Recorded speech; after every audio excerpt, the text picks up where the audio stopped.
Welcome to the Matta podcast, the podcast where we aim to make you a better human both in your work and home lives.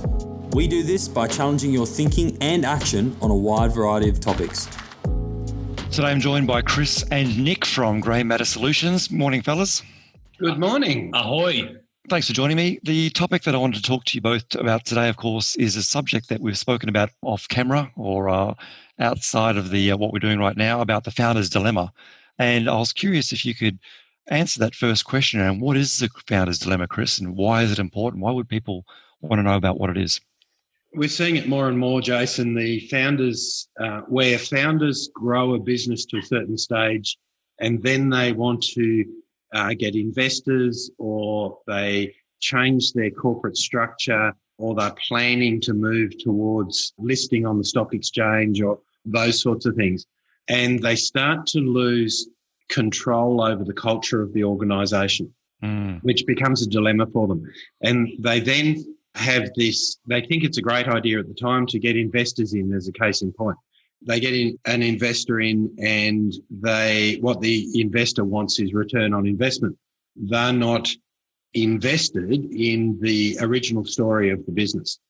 So the founder can often feel as though they're losing control of their baby, their dream, the original reason why they did what they did and invested so much time, effort and energy in surviving. How this manifests is they then resist what's happening. They can actually be quite difficult to deal with, but not because they don't want the business to progress or succeed. It's more to do with the fact that they want to tell their story.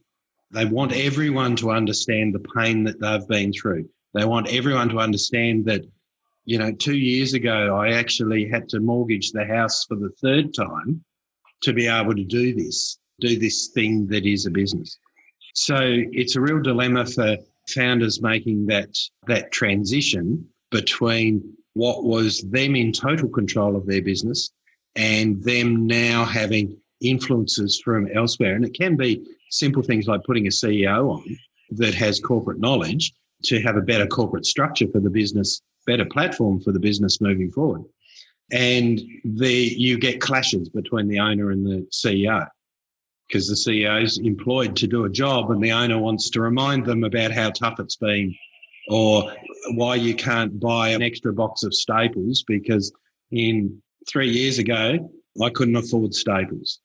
Yeah. And so let's break down as to how this becomes a problem, because I think you've partly articulated that already, but it sounds like that, and I'm sure that a lot of people who've started business as founders would remember that, it's a challenge, right? Particularly early on, cash is always a bit of a crunch. Working capital is always more of a challenge than anyone expects in almost every business, I think, that of everyone I've ever met.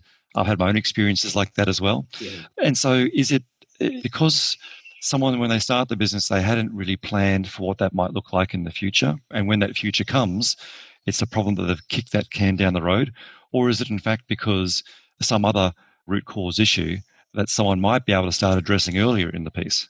Every business starts as a passion project, starts as a good idea. Yeah. So an individual will put their heart and soul into it. And the challenge with that, or the problem with that, is that you cannot get anyone else to have the same level of passion that you have for the product or the service or whatever you're doing. They don't have the same investment. No one else has the same investment. So it's not something that you can plan for, because you can't sit there on day one and say and guarantee that this is going to be highly successful and this is how I'm going to approach it at year 5, 6, 7, 8 or 9. Because there's too much uncertainty, though I believe you're working on some stuff to get some certainty around that too, Jason. So anyway, the point with that is the owner, the founder of a business, has to get 6 to 12 months into it before they can be confident that it's going to work. Yeah. So before they then start to plan what the next phases might be of growth and so on. We're finding a lot of businesses attracting investors now simply because of the way the world's gone at the moment. And there's a lot of investment money around for more local type projects. So the opportunities increased where businesses probably weren't thinking about it before. So that therein is another dilemma where you haven't thought about it before. When you start the business, I guess the decision you need to make is this a business that I'm going to be with for the rest of my life? Or is this a business that I'm going to build and make money out of? And is that a decision that you've found that can be made? Because I could sort of see how that dilemma, that is a dilemma in itself, like the energy that someone would attack an early stage business, of course. I mean, you mentioned about the passion. I can see that most people, I don't think there's too many people who would sort of start a business and go, okay, let's just see how we go, and without feeling like there's some responsibility to keep things going, because as the bills pile up, it gets really serious really quickly. It gets real really quickly when things aren't going particularly well. And so the idea that, wow, this is pretty serious, we need to take this pretty seriously is there.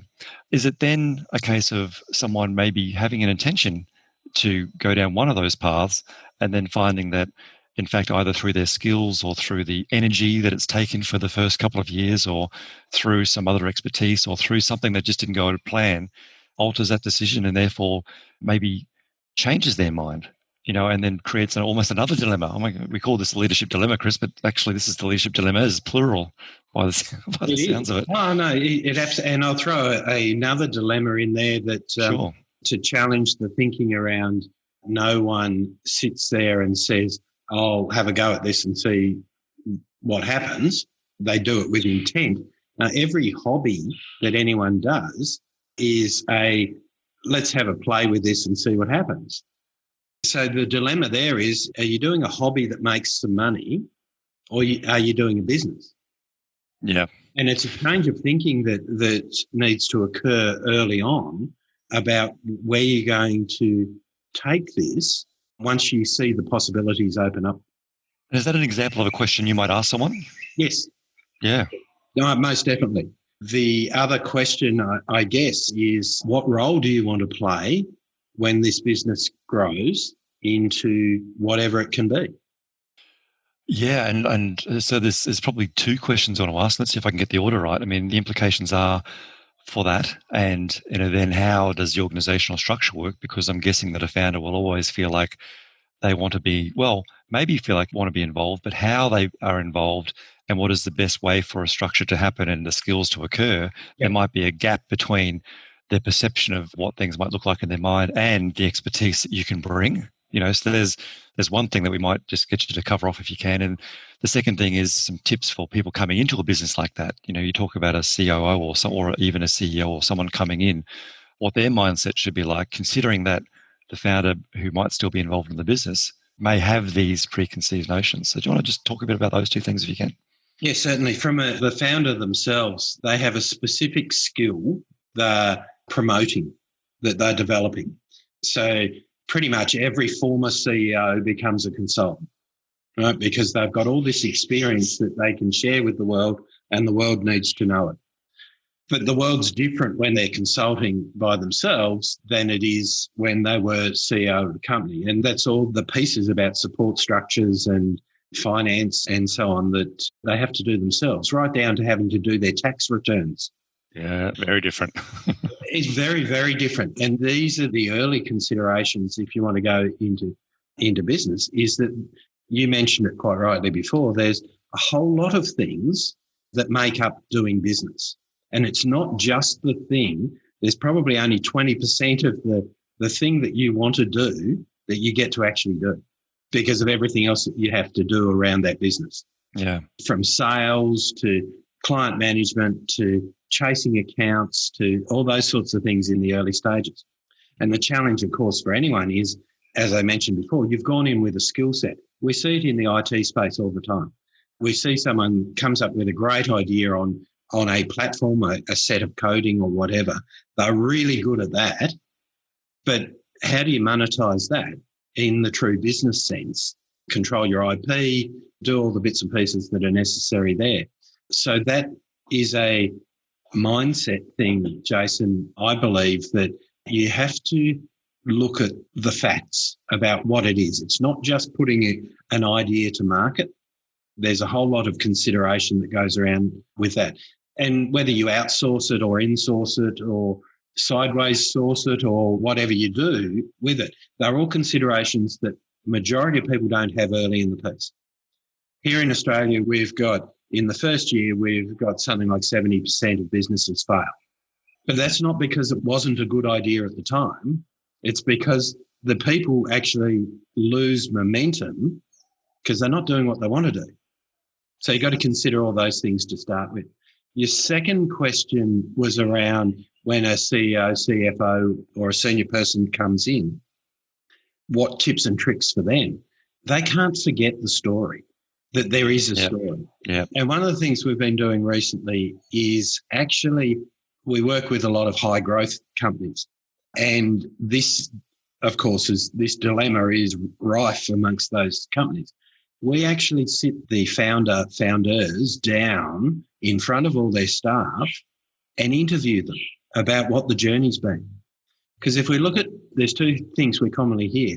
The founder of the business saying, no one understands me and where I've been and where the business is at. And you've got the staff going, why have we got so many restrictions on us? Why have we got these processes that we have to follow and so on? So you get this big disconnect between the founders and the staff, and it becomes a blame game and unhappy workplace. But once as you well know, if people have got something if they can understand, if they can make sense of stuff and have something to buy into and know where they contribute to that vision, journey, whatever, they will. They join a growth company because they want to be part of something. But the story doesn't get told. They can't share into it, yeah. So they can't buy into it. So from a new CEO point of view, CFO point of view, they need to extract that story from the founder to the organisation so that the organisation can buy in and go, that's why we can't buy staples. That's why we can only buy one box at a time. Because of the third mortgage that happened, oh, that's okay, I get that. It mightn't be ideal, but I get what's behind it. Yeah, and that sounds like a conversation that you might then have as part of the work that you guys are doing at the moment. I mean, you mentioned you're working with a number of high growth companies, and this sounds like it's because you're so familiar with the content. It sounds like it's something that you speak about quite often. And how important is this then for the part that we're about setting growth for the next stage?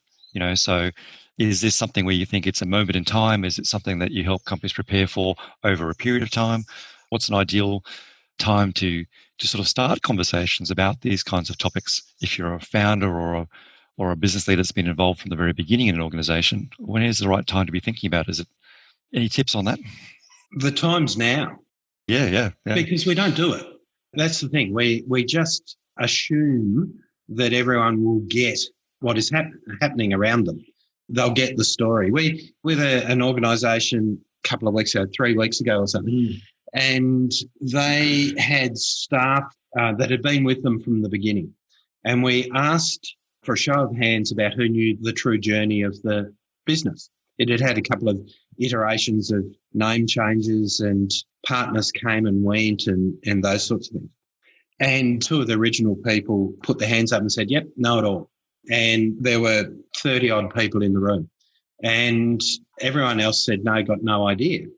At the end of the Nick doing the interview of the founders, no one in the room could put their hand up and say, I knew the story. Not a single person. They knew their version of the story, but they'd never heard the story. And I think as well, I'm going to pick on that particular point, the founders who, in this particular instance, were still very much involved in the organisation and were leading the organisation, they had previously, prior to this day, they'd identified with us someone in their organisation that had been with them for a couple of years, I think 2 or 3 years, that they'd identified as a possible future leader. And they sort of recognised that there will come a point in time with this particular individual where they will either really take that opportunity with two hands, or they might exit the organisation and try and forge their own path elsewhere. I actually happened to catch up with this person after that retreat day that we did and where we shared the story. And I said, did you realize the journey that the organization's been on before you had joined? And he said, I had no idea. And it's so fascinating to get an understanding of the story from here to now, but it's made me really realize that I want to be part of creating the story moving forward. Isn't that interesting? I mean, we're sort of verging on that whole topic of assumption and what people mean, but the fact that you're sitting down and having those conversations and someone who thought they probably knew, and all the pieces of the puzzle probably thought they knew, but it turns out they didn't. And it sounds like that was a great opportunity for them to sort of come together on some information that everyone probably assumed that they knew but didn't. And so I'm glad that piece in, Nick. And again, and is that something commonly that you would work with when it comes to these sorts of organizations? This kind of story, this kind of bringing together or listing this information and drawing it out to help everyone understand, not just for their own marketing point of view, but the internals, people who are there, but also maybe new people who are starting and recruiting. Absolutely. The fundamental challenge is that a founder is an entrepreneur in some way, shape or form. As the business grows, they bring people in that aren't entrepreneurs. They want to work for someone, at least in that period of their life. They might be entrepreneurs later on. But the founder expects everyone to think like them. But there's that fundamental difference between the thinking and the why motivation of the people that are working for you versus you as the founder. That's a necessity. Yeah. I mean, that just sort of leads me to the question around, if there is, say I'm a founder or there's a founder listening to this right now, what is your advice about how to make that transition? Because that might also be a bit of a scary step or a dilemma, around I've always done these things this way, or, I'm looking to transition. What's the course of action or any tips that you can provide to people about how they might start thinking about making this step? Obviously, apart from calling yourselves, but that's a good start.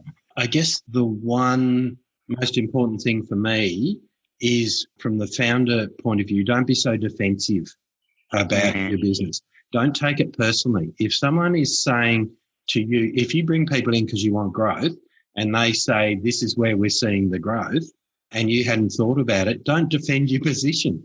Open your eyes up to it. As difficult as it can be, it's not an attack on your business. You've made a clear decision that you want to grow and get an investor or bring more people in, change the structure, whatever it might be. You've made that decision that you want to go down that path. Allow it to happen. Yep. You're not losing control of the business by doing that. You're actually controlling the business better or the business environment better by doing it. Yeah. I mean, that's a scary proposition, of course, but I think it's wonderful advice. Wonderful advice, guys. Well, we're going to leave it there. Thank you so much for your time. The leadership or the founder's dilemma, I think it's a wonderful. Enjoy the rest of your day. You too. Thank you. Thanks, Jason. Thanks for listening to this episode of the Grey Matta podcast. If you haven't already, please hit subscribe on whatever is your preferred podcast platform so you don't miss our weekly episodes. And please, if you're listening on iTunes, leave a review, preferably 5-star, as it will help our podcast grow and will be greatly appreciated. If you received any value from this episode, please share it with a friend, a family member, a colleague, or even your boss, as we're wanting to share value in any way we can to anyone we can. Also like us on LinkedIn and Facebook by searching Grey Matta Solutions, Matta on the Matta, and subscribe to our YouTube where we're actually posting full episodes of the podcast each week. Jump onto our website, www.greymattasolutions.com, and hit subscribe there to receive helpful articles, tips, and tricks in your inbox each week and month from the great minds we have here at GMS. Thank you for listening, and we will see you in the next episode.